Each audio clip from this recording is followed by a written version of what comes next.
This episode is brought to you in part by Canderel. Coming soon, a luxury master-planned condominium community rising at the corner of Bathurst and St. Clair. Situated directly on the subway and streetcar line, a monument of architecture and interior design, a timeless expression of glamour and grace.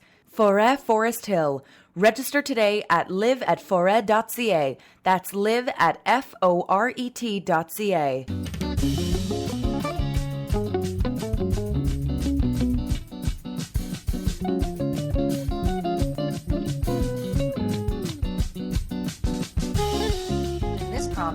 Had the longest amount of time out of school of anyone in North America. I want Doug Ford to respond, and then we'll go to Stephen Del Duca. To support our kids. I'm a little shocked and disappointed what I heard from my two colleagues. Well, we were in a full-out battle. That's what it sounded like just a couple of weeks ago when the four main party leaders running in Ontario's next election squared off for a live debate. Voters go to the polls tomorrow, Thursday, and our CJN political analyst Josh Lieblein predicts the Conservative Premier Doug Ford is nearly a sure thing to win a second term. And he'll win against a backdrop of over 13,000 people dying of COVID under his watch. Plus the high cost of living, including housing prices that make it hard for young people or immigrants to afford homes, and gas prices over $2 a litre. But there are also plenty of Jewish issues to talk about as people go to the polls. Who are the candidates to watch in the Jewish ridings? And will anybody vote because of how synagogues were forced to stay closed for so long because of COVID? Or how private Jewish schools didn't get free PPE and ventilation upgrades that the public schools got from the province? Nothing's ever certain in this, but if there was ever an election that looked like a sure thing for an incumbent government, this is what it looks like. I mean, I don't know what kind of surprise, like we're pretty much getting to the point of this election where anything that happens is almost too baked in to change anything. And right now it's just running out the clock for the PCs, basically. I'm Ellen Besner, and this is what Jewish Canada sounds like for Wednesday, June the 1st, 2022. Welcome to the CJN Daily, sponsored by Metropia.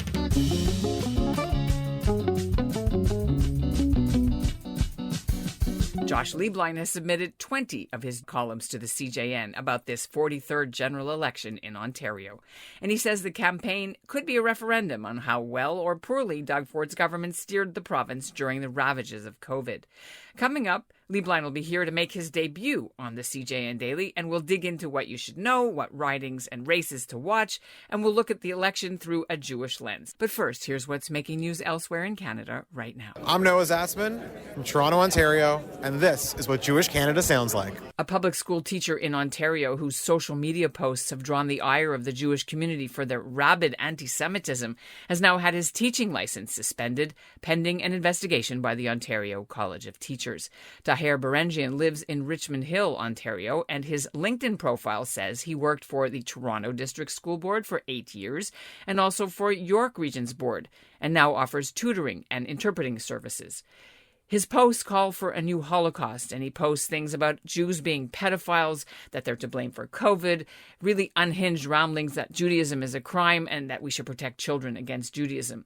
A Toronto man, Michael Tepper, sent a complaint to the registrar of the Ontario College of Teachers back in April. The college issued the suspension 2 weeks ago, and it's posted on their website.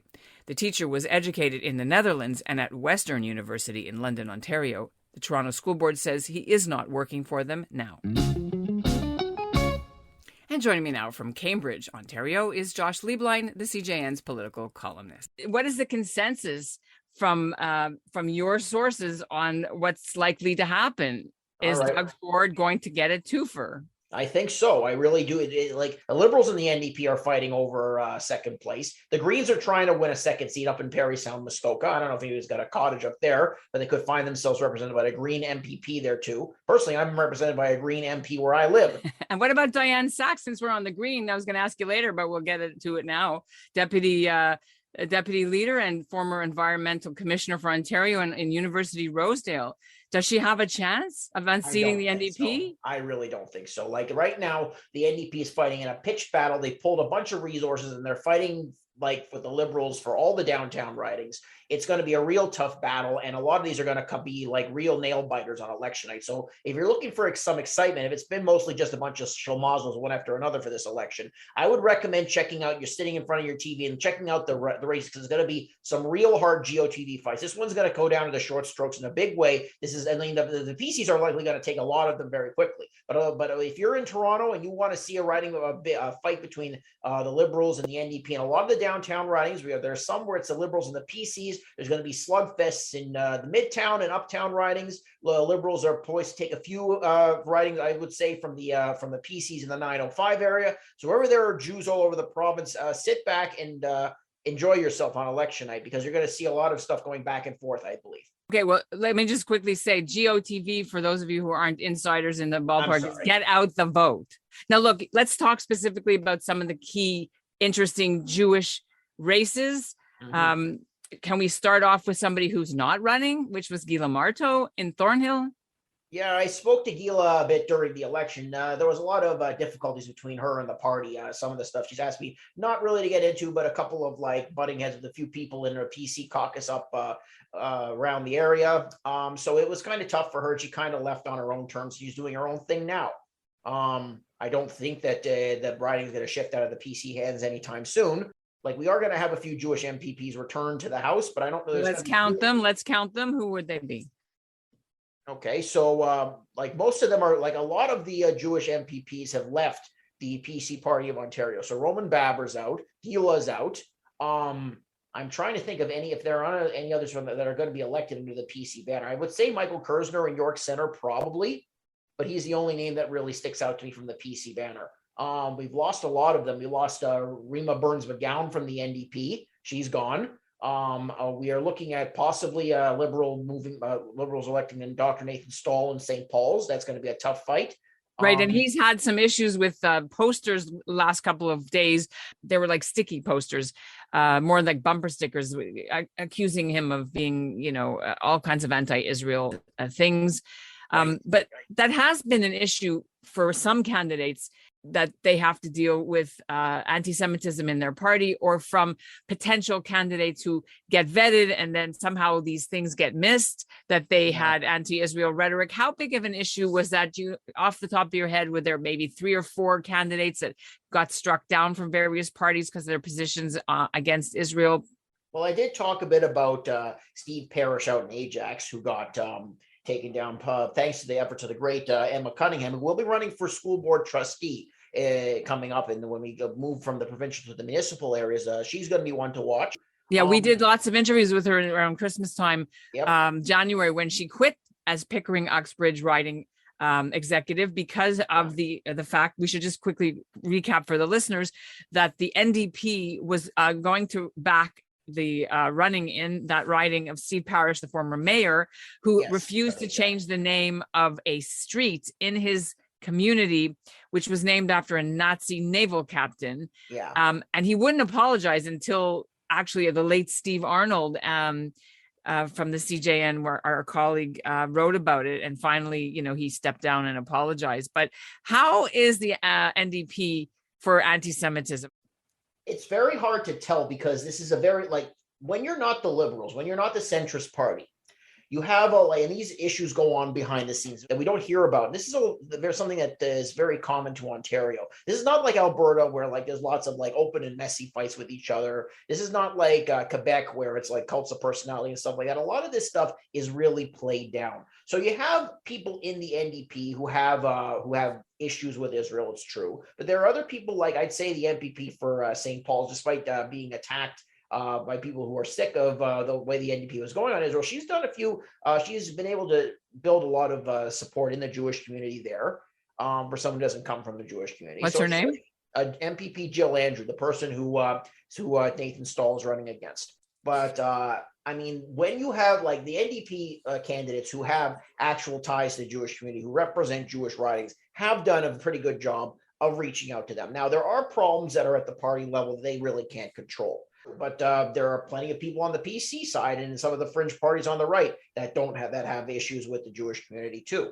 And they are, It hasn't been, it isn't as pronounced. You're not going to find any out and out anti-Semitism, but you're going to find a lot of conspiracy theories that wouldn't sit well with members of the Jewish community if this is talked about. Let's jump right in on that. When you drive up and down the streets, you see these yellow signs, the new blue, and lots of the candidates have Jewish sounding last names we know that are Jewish. What is this party? What is the attraction for these people? The common denominator is these are people who have not fit in with the major parties, who don't like the weasel words, who don't like the fact that things are, that they don't feel as represented as they could.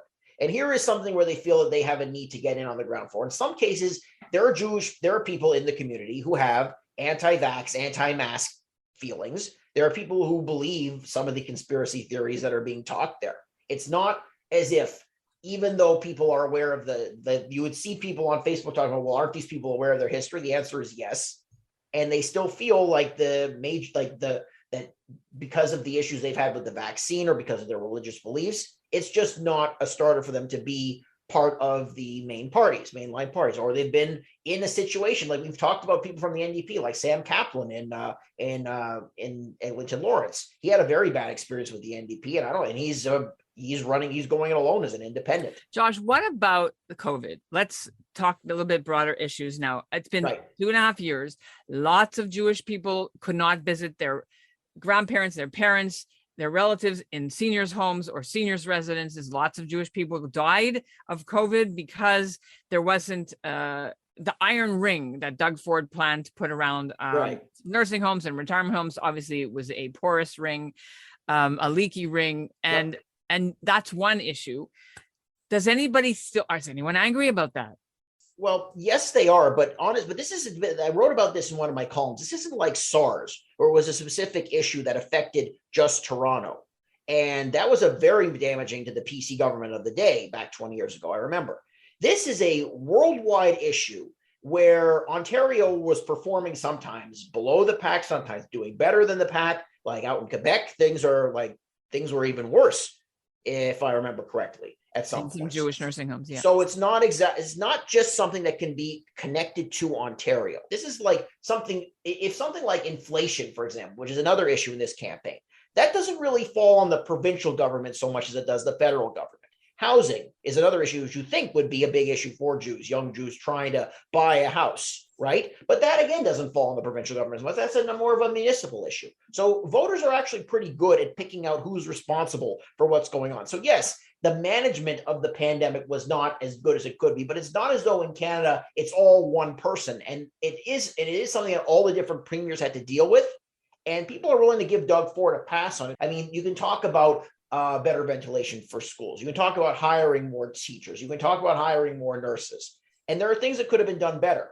But it's not as though people think this is where the government really dropped the ball. This is not like something that is localized to a Walkerton. It was just too big to really put on one specific area. Did not Ontario have the longest school lockdown and business lockdown in North America?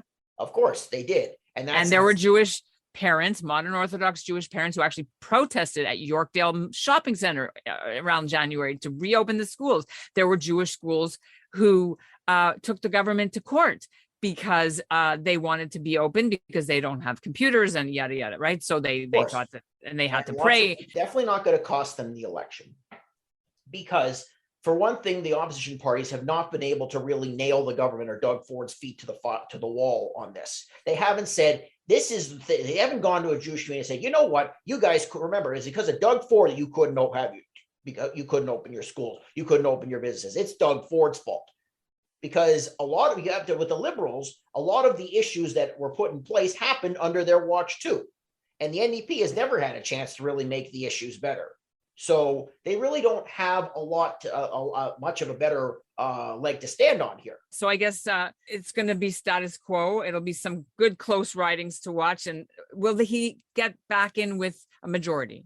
Most of the polls are saying that it is going to be a majority. He may have around, the average of what I've seen is around the same number of seats as he had when he started. And keep in mind that Doug Ford lost a lot of seats and his seat count went down as the 4 years went by, as MPPs were kicked out of caucus, as people left. He accumulated a lot of bodies. And I think that Like, you're going to see the Liberals win back a lot of the seats they lost to the NDP. I don't think you're going to see the NDP really break through. I think they're going to have the biggest net loss on election night. You're going to see the Liberals creep up, but I don't think they're going to, like, this last week has been pretty bad for the Liberals, actually, and the NDP have kind of, like, Andrea Horwath has gotten off of COVID, and she's kind of got a bit of a bounce to her. That may, fall apart by the end, but it's looking like the NDP is going to hold on to official opposition.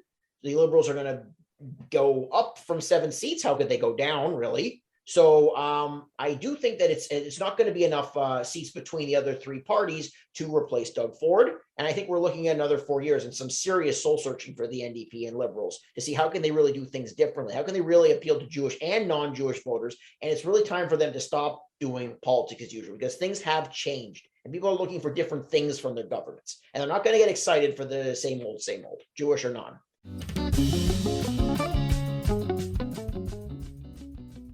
And that's what Jewish Canada sounds like for this episode of the CJN Daily, sponsored by Metropia. Integrity, community, quality, and customer care.